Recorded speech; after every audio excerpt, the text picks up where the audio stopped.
BJP ने कुछ नहीं किया। बीजेपी को क्रेडिट लेने की जरूरत नहीं है, ये क्रेडिट कांग्रेस को जाता है, एनसी को जाता है, जो जम्मू कश्मीर के हालात हैं इस वक्त के, ये हकीकत है जी।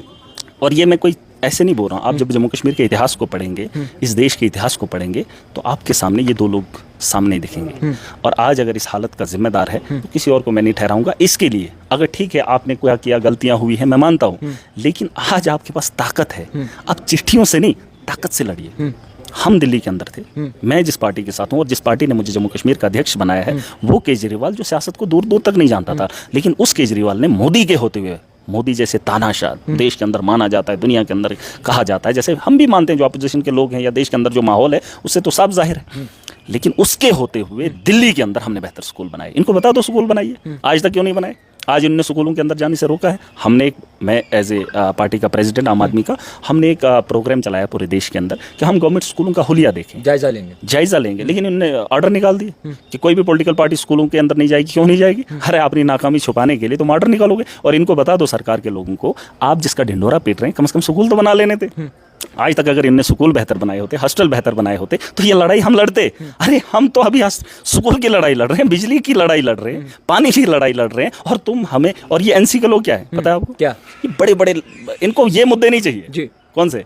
पानी इनका मुद्दा ही नहीं है, बिजली इनका मुद्दा ही नहीं है, इसके लिए ये बात नहीं करेंगे और नहीं कभी खुल कर आएंगे। इनको चाहिए ट्रंप ने क्या बोला, अमेरिका क्या सोच रहा है, पाकिस्तान क्या बोल रहा है, अफगानिस्तान क्या कर रहा है, सऊदी अरब क्या हो रहा है देश के अंदर, उधर क्या हो रहा है, इधर क्या हो रहा है, उस पर एनसी के लोग जो है कमेंट करेंगे। पानी है कोई प्रॉब्लम नहीं, हॉस्टल के अंदर डॉक्टर नहीं, कोई मामला, ये इनके सामने मसला ही नहीं, ये मसले ही नहीं है। मसला ही कश्मीर है, उसके लिए है कुछ नहीं, मगर लोगों को लुभाने के लिए और उनके जज्बात के साथ खेलने के लिए इनके पास मसला है, उसके लिए तसला नहीं है इनके पास। वो जो एक वो भी आई थी एक वीडियो, तसला नहीं है, करने के लिए इनके पास हाथ नहीं है, पाँव नहीं है, मुंह नहीं है, लेकिन लोगों के जज्बात के साथ खेलने के लिए इनके पास सारी चीज़ें। मैं एक ही बात बताना चाहूँगा, हमारे मसाइल अभी ये है जी, आप इन पे फोकस कीजिए। आज आपको जिम्मेदारी मिली है, ये चीज़ें ठीक तो कर लीजिए, फिर आवाम को हम बोल सकते हैं कि हमने स्टेटहुड के लिए लड़ना है। आप लड़ने के लिए आप ये सारी चीज़ें छोड़ रहे हैं और आप बोल रहे हैं कि हमने सरकार बनाई, लोगों ने बड़ा मैंडेट दिया, क्या करने के लिए, क्या किया आप लोगों ने? और ये सवाल पूछे जाएंगे ऐवान के अंदर और इनको बता दीजिए। देखिए मैं एक छोटी सी बात बताऊंगा कि अगर लोगों की बेहतरी चाहते हैं, जम्मू कश्मीर की बेहतरी चाहते हैं, जिस आदमी को जहाँ पर जिम्मेदारी है ईमानदारी से निभाए, सिर्फ उतना काम अगर अच्छे से हो जाएगा, जम्मू कश्मीर खुशहाली की ओर जाएगा। और आज प्रोटेस्ट इन लोगों से बात नहीं बनने वाली, ये प्रोटेस्ट कुछ भी करें बात नहीं बनेगी, इनकी नीयत में खोट है, जहाँ इनकी ताकत है वहाँ ये कमज़ोर है, वहाँ पे भी ये काम नहीं कर रहे। आप मुझे बताओ, जो एक आम चीज़ है, हॉस्टल इनके हाथ में, पूछ लीजिए इनको डॉक्टर कहाँ है, बस डॉक्टरों की ट्रांसफर करेंगे, मेरे इलाके से ट्रांसफर करके दूसरी कॉन्स्टिट्यूंसी में डालेंगे, उधर नहीं देंगे। अरे लड़ाई अगर महराज के साथ है, मुझसे लड़िए, वो भी आपकी आवाम है, डिस्ट्रिक्ट डोडा आपकी आवाम है, बिल्कुल है। लड़ाई मेरी और आपकी हो सकती है, लेकिन लोगों के साथ इख्तलाफ मत रखिए और पैसे खाकर किसी को भी उठाकर कहीं पे भी फेंक देंगे। और ये तरीका इन लोगों का, ये रवैया है। अरे मैंने कभी ये नहीं कहा, मेरी लड़ाई ये नहीं कि आप मुझे रिक्रूटमेंट भर्ती करके दीजिए, मैंने ये कहा कि उनसे ड्यूटी ले लीजिए। आप तो ड्यूटी भी नहीं ले रहे, आप तो काम भी नहीं कर पा रहे। जितना है उतना तो करिए, जितना बजट है उतना तो लगा लीजिए, फिर जब लड़ना होगा। मैंने दिल्ली की मिसाल दी, अरविंद केजरीवाल की मिसाल दी, 10 साल के अंदर कोई बता दे मुझे, डंके की चोट पे मैं बता रहा हूँ, बिजली हमने 10 साल फ्री दी, पानी का निज़ाम हमने बेहतर किया, हमने स्कूलों को बेहतर किया, हमने हेल्थ को बेहतर किया। दिल्ली के लोगों को लगा कि ये सारी चीज़ें मिल गई, अब बीजेपी पता नहीं कौन सा यहाँ पर तूफान लाने वाली है। उन चीज़ों पे भी अरे हम मेंटेन करते, मेंटेनेंस देते। उन्होंने सोचा ये तो बन गया, केजरीवाल जी ने बना दिया, अब बीजेपी ने ये अब आगे करेगी कुछ और। मकसद क्या हो सकता है मौजूदा सरकार का जो खामोशी अख्तियार कर रही है? देखिए लोगों को बेवकूफ़ बनाना। मैं चाहता हूँ जम्मू कश्मीर के नौजवान खुल कर आएँ, इस पॉलिटिक्स का हिस्सा बने और अपना मुस्तकबिल खुद लिखे। आम आदमी पार्टी का प्रेसिडेंट होने के हैसियत से मैं ये बता रहा हूँ, हमारे पास एक फील्ड है, प्ले ग्राउंड है। मैं खेलने के लिए जो बेहतर खेल दिखाएगा उसको हम उस ग्राउंड का वो जो खिलाड़ी बनाएंगे। और मैं चाहता हूँ लोग खुल कर आए, बस अपने मुस्तकबिल की फिक्र करें। इन हालात ये जो इन्होंने कहा है, इनको क्या लगता है कश्मीर के अंदर राजनीति क्या है? 2014 में जो गलती की, सुन लीजिए, पीडीपी ने गलती की, बीजेपी के साथ अलायंस करके, ठीक है। मैं कश्मीर की आवाम से खास करके गुजारिश करना चाहूँगा, मेरी बात को गौर से सुनना, समझना। झूठ तो हम बोलेंगे नहीं और उसकी बुनियाद पर हम सियासत करेंगे नहीं। राजनीति अच्छे लोगों का काम है, ईमानदार लोगों का काम है और इसको समझना बहुत ज़रूरी है। 2014 में जब चुनाव हुए, बीजेपी के साथ अलायंस हुआ, तो लोगों के अंदर एक नफरत का माहौल हुआ। उन्होंने पीडीपी को कोसा खरी खोटी सुनाई, जिसमें बहुत सारी बातें हुई, चाहे मुझे उसमें नहीं जाना है। लेकिन जब 2024 में चुनाव हुए, बहुत ही अरसे के बाद चुनाव हुए, तो उसका गुस्सा उतारने के लिए, पीडीपी का गुस्सा उतारने के लिए सब के सब लोगों ने इकट्ठा होकर एनसी को वोट दिया। अब अगर एनसी का फेलियर रहेगा, मैं कश्मीर की आवाम से पूछना चाहता हूं, अब अगर एनसी का फेलियर रहेगा, सरकार में बैठकर भी ये लोगों के काम नहीं कर पाएंगे, जो वादे हैं उसे पूरा नहीं कर पाएंगे, तो फिर जब चुनाव होंगे पीडीपी उसके लिए तैयार बैठी है। और कश्मीर के लोग भी, आज मैं देख रहा हूँ अलग अलग जगहों पर मैडम जा रही है जलसे करें और लोग उसकी तरफ हो रहे हैं। अब इसने कुछ नहीं किया, अब हम उधर जाएंगे। अरे कब तक चलेगा ये? तुम इसके साथ नहीं, फिर इसके साथ इसका गुस्सा उस पे, उसका गुस्सा उस पे उतारते चलाओगे इनके खानदानों को। मैं एक ही बात बता रहा हूं, यहां का नौजवान खड़ा हो जाए, प्लेटफॉर्म हम देंगे। अगर महराज की तरह बाकी लोगों ने भी सोचना शुरू कर दिया, जम्मू कश्मीर का नक्शा बदल देंगे। और मेरी आवाम की तरह, मेरी आवाम के सामने भी एनसी थी, पीडीपी थी, भाजपा थी, कांग्रेस थी, लेकिन उन्होंने उन सबको छोड़कर महराज को चुना। देखिए वोट की बदली की, महराज इसी सरजमीन का है, मैं इसी मुकाम का हूं, इसी जगह का रहने वाला हूं, लेकिन लोगों ने सिर्फ मुझे चुना, बदली कर दी इनकी। अगर इनकी भी बदली हो जाएगी, यकीन मानिए जम्मू कश्मीर बेहतरी की ओर जाएगा। और मैं नौजवानों से गुजारिश करना चाहूंगा, आप 4th क्लास की नौकरी के लिए आप इनके सामने भीख मांगते, अरे खुद बनिए, खुद देने की बात कीजिए। आज अगर महराज की आवाज है, अरे मैं भी आप जैसा हूं, वरना मैं भी आप ही लोगों की तरह इनके सामने गिड़गिड़ाता, और ये मेरी बात नहीं मानते, लेकिन मैं इनको अपनी बात मनवा कर जाऊंगा। अगर वक्त आया, जम्मू कश्मीर के नौजवानों ने साथ दिया, तो जम्मू कश्मीर को बेहतर बनाने के लिए हमें भीख नहीं मांगनी होगी, अपने हाथों से, अपनी कलम से, अपने वक्त से अपना वक्त बदलेंगे। और मुझे पूरी उम्मीद है, जम्मू कश्मीर के अगर नौजवान मुझे देख रहे हैं, आइए, हमने रिक्रूटमेंट निकाली है, भर्ती यहाँ हुई है,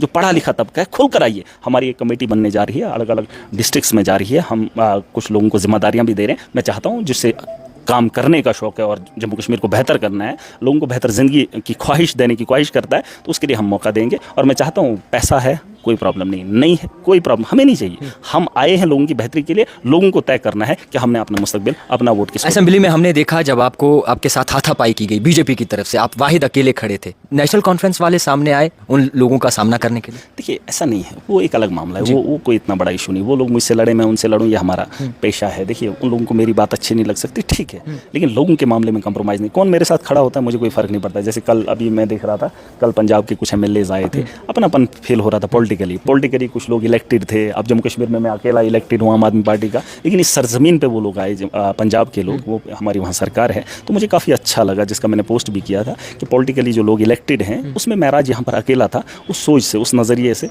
अब असेंबली के अंदर क्या होता है वो तो मैं लड़ाई लड़ूंगा। अभी आप देखेंगे, पहले मैं NC के साथ था, एक बड़ा कैडर था, सरकार में था, तो बीजेपी मतलब मेरे लिए अपोनेंट था। अब तो सारे के सारे अपोनेंट, हाँ, मुझे इससे फर्क नहीं पड़ता। देखिए हमने विजन की लड़ाई है हमारी कोई ऐसे घर के मामलात नहीं है, हमारी जम्मू कश्मीर की बेहतरी की लड़ाई है।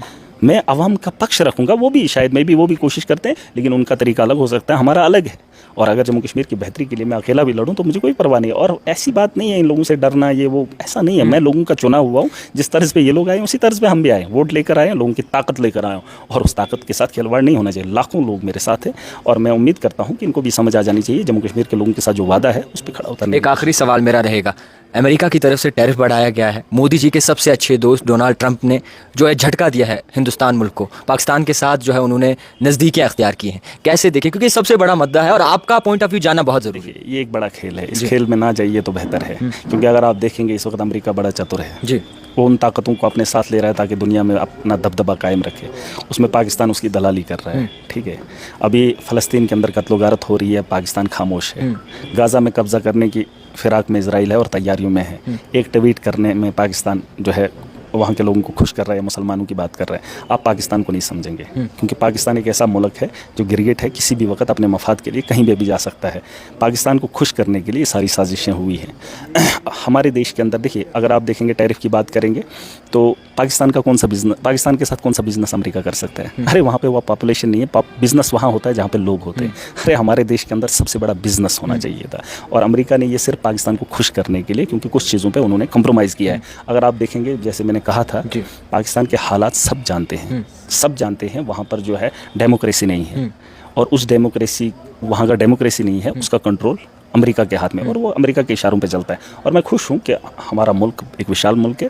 अमेरिका क्या ही करेगा, टैरिफ लगाने से क्या ही फ़र्क पड़ता है। हम बहुत अच्छे हैं, और उस खेल में मत जाइए कि पाकिस्तान को उसने सपोर्ट किया, नहीं, वो इंसानियत का कत्ल करने में उसको खुश रख रहा है। ताकि अगर आपको पता होगा, मुसलमानों के ममालिक में पाकिस्तान एक ताकतवर मुल्क है, वो इजराइल के खिलाफ बोल सकता था, लेकिन वो मुंह नहीं खोल सकता है। उसके बरकस आप देखेंगे ईरान खुलकर जो है गाज़ा के साथ खड़ा हुआ, और ईरान का दुश्मन अमेरिका है। क्यों?